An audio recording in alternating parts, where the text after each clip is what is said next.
भक्ति काल के दूसरे अध्याय में आज हम भक्ति काल की जो विशेषता है उसके बारे में हम लोग जानने का प्रयास करेंगे।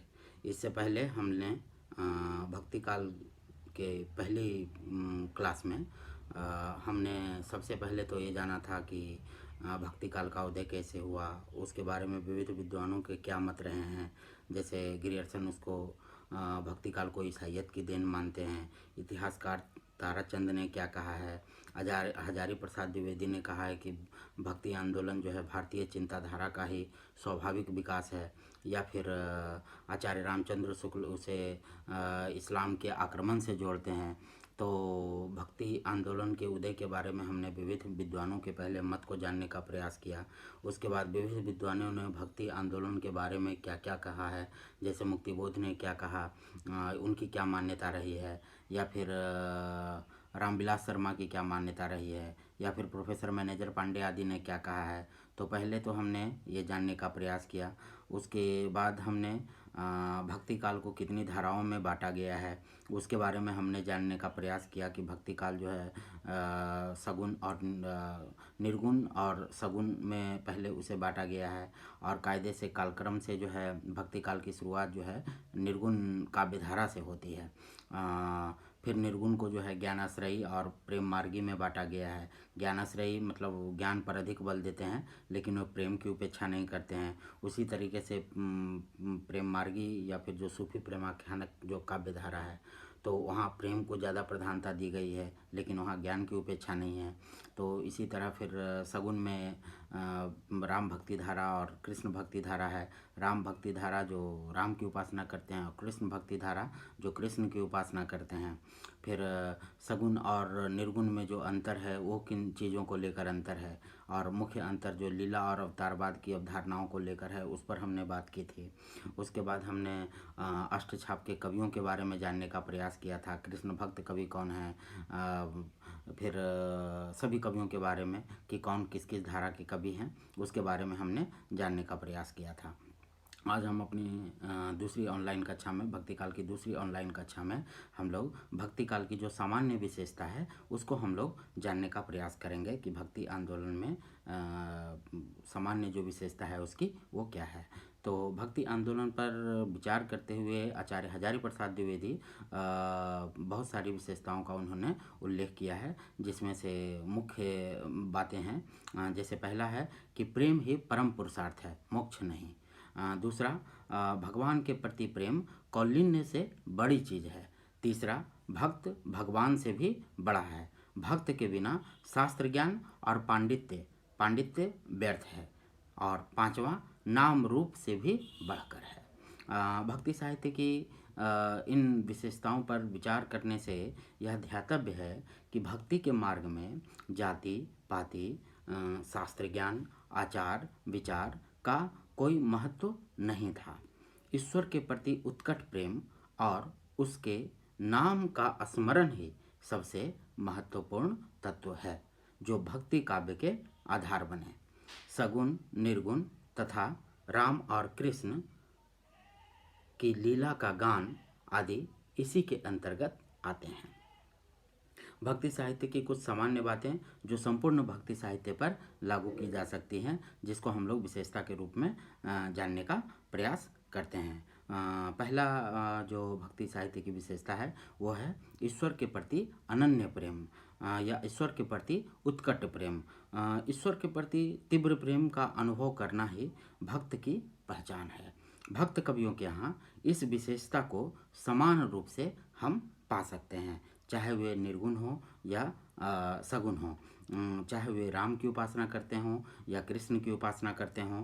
अपने आराध्य के प्रति गहरी अनुरक्ति और उसे पाने की जो लालसा है वह सभी भक्त कवियों में समान रूप से मिलती है। तभी तो कबीर जो है कहते हैं कि आखड़ियाँ झाई पड़ी पंथ निहारी निहारी, मतलब आँखों में जो है झाई पड़ गई है रास्ते को निहारते निहारते, और जी बढ़िया छाला पड़िया राम पुकारी।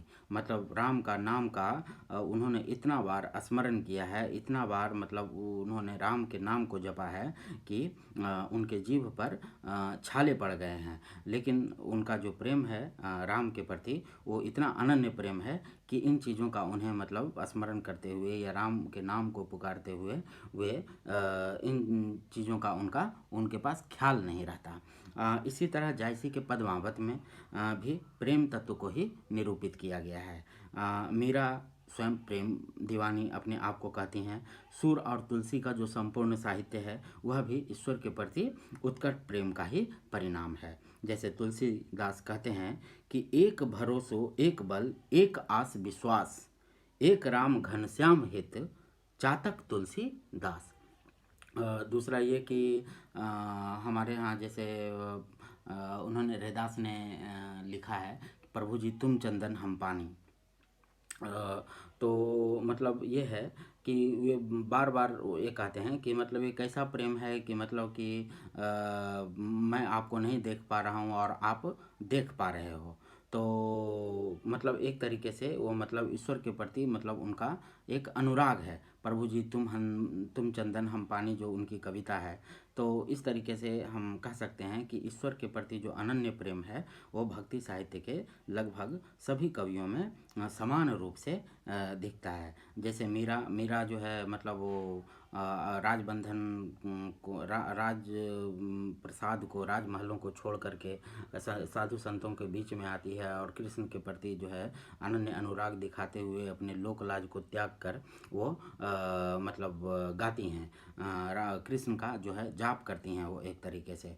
और मतलब उनके गीतों में एक तरीके से मतलब जो सास ननद द्वारा जो सताया गया है या जो सताए जाते हैं कुल के नाम पर, तो उन सभी चीज़ों का जो है वर्णन जो है एक तरीके से उसमें मिलता है।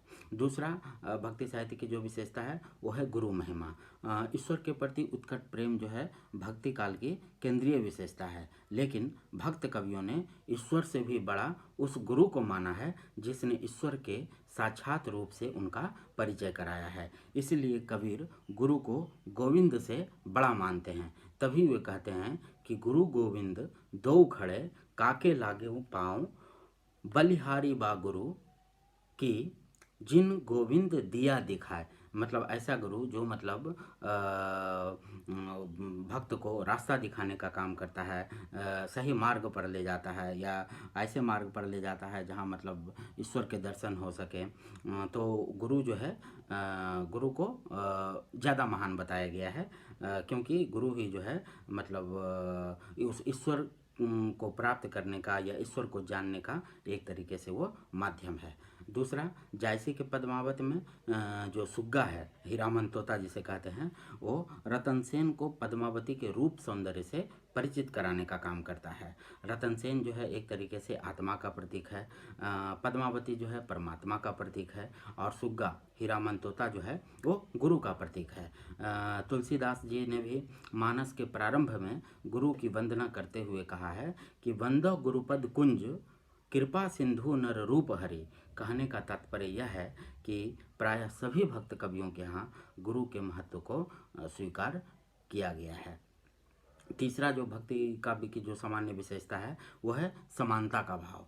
समानता का भाव प्रायः सभी भक्त कवि जो हैं और निर्गुण भक्त कवियों वगैरह ने सांसारिक भेदभाव का ज़बरदस्त तरीके से विरोध किया है। जातिवाद, संप्रदायवाद, हर तरह के भेदभाव का उन्होंने विरोध किया है। जैसे सूरदास की गोपियाँ प्रेम के मार्ग में विधि निषेधों को स्वीकार बिल्कुल भी नहीं करती। वे प्रेम में जो है समानता का भाव चाहती हैं। गोपियाँ कृष्ण से प्रेम करती हैं, लेकिन यही कृष्ण जब मथुरा चले जाते हैं तो गोपियों का वियोग शुरू होता है। गोपियाँ मथुरा इसलिए नहीं जाती क्योंकि वे श्री कृष्ण से बराबरी का प्रेम चाहती हैं, है ना। मान त्याग कर प्रेम करना उन्हें पसंद नहीं है, क्योंकि मान त्यागने पर नारी पुंसली हो जाती है।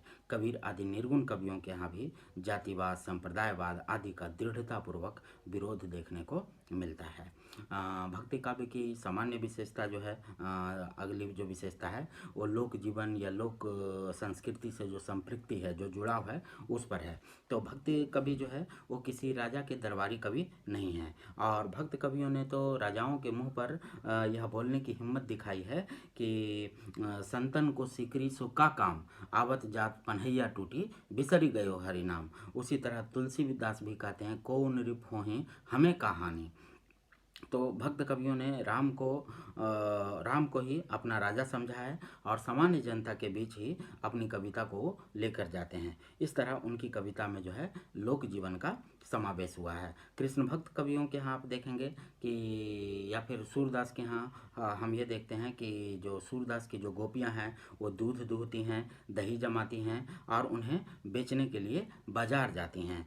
कृष्ण ग्वालों के साथ मिलकर गोपियों का रास्ता रोकते हैं और उनसे गोरस मांगते हैं। गोपियाँ इसका विरोध करती हैं और उनका विरोध प्रकारांतर से अवैध कर का एक तरीके से विरोध है। तो इस तरीके से कृष्ण भक्त कवियों के यहाँ भी लोक संस्कृति का या लोक जनजीवन से जुड़ाव है, उसका वो चित्रण मिलता है। भक्ति काव्य की जो अगली विशेषता है वह है शास्त्र ज्ञान की अनावश्यकता। मतलब शास्त्र जो है, पांडित्य जो है, वहाँ भक्ति के लिए शास्त्र की आवश्यकता नहीं है। शास्त्र ज्ञान, पांडित्य, पूर्ण प्रदर्शन, इन चीज़ों की आवश्यकता नहीं है। तो भक्त कवियों ने शास्त्र ज्ञान को या पांडित्य प्रदर्शन को भक्ति के लिए अनावश्यक माना है। मतलब उनके लिए ये सब चीज़ें आवश्यक नहीं है, बल्कि कहीं कहीं तो इन्हें भक्ति के मार्ग में ही बाधा के तौर पर दिखाया गया है। इसीलिए कबीर कहते हैं कि पोथी पढ़ी पढ़ी जग मुआ, पंडित भया न कोय, ढाई आखर प्रेम के, पढ़े सो पंडित होय। अर्थात मतलब प्रेम का जो पाठ है वो अगर पढ़ लिया तो वही पंडित है। या फिर आगे वे कहते हैं कि प्रेम का अंक पढ़ाई दिया, अब पढ़ने को कछु नहीं बाकी। तो मतलब भक्त कवियों के यहाँ जो प्रेम है वो ज़्यादा जरूरी है बनिस्बत शास्त्र ज्ञान के। उसी तरीके से सूरदास जो हैं, सूरदास की जो गोपियाँ हैं वो जब विरह में रहती हैं तो या कृष्ण के प्रेम में रहती हैं तो उद्धव